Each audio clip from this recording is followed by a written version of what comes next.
It was good. This your boy Mo, aka Rafe from Money and Violence, and I'm about to vent. And they understood it.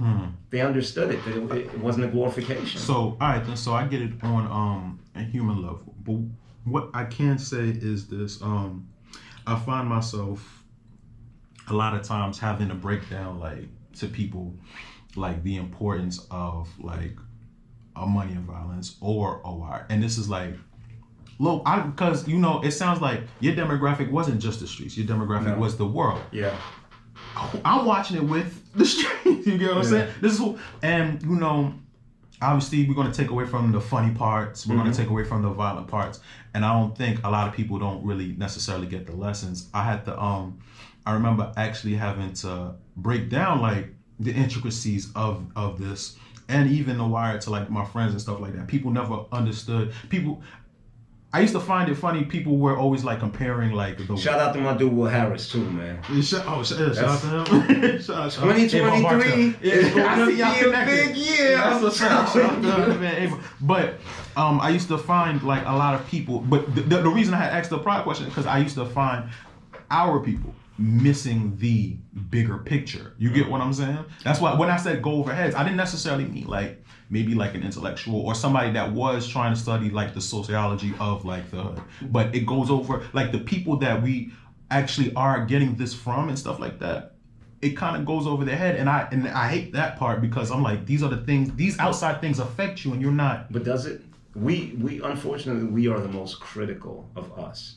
You know, I've watched people sit and criticize me for creating Money and Violence and other shows that I've created, but these are the same people that love Martin Scorsese, right? And I just think that we are so critical of us, you know. And I've had to tell people before, oh, they're like, oh, why couldn't you do a show about lawyers or doctors? And I'd say because I'm not from that world. That's not where I'm from. If that's what you want to see, then you go out there and make it. You know, the people I'm trying to communicate with are the people that speak this language. You understand? And they are the ones that need the most help. That's a fact. So why fault me? Because the truth is, if I would have packaged Money and Violence in a hospital or in a courtroom, the kids that it needed to reach, it wouldn't have reached. True. Yeah. I have to speak to them in their language. Being that we know these people or we are these people. Exactly. It makes sense. And not to mention, I mean, unfortunately, these are the people they look up to. Yeah, you know, because even the science of a character like Miz, and this is, I believe this is something that went over people's head.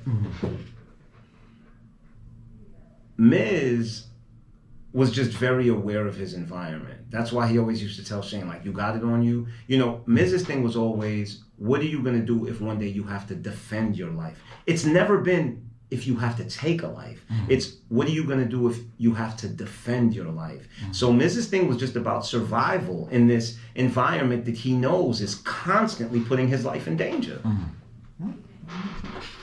Yeah, what's up, people? This is your boy Mo, Rafe from Money and Violence, and I just vented, man. Make sure that y'all like, share, and subscribe. Yo, Slops, what up?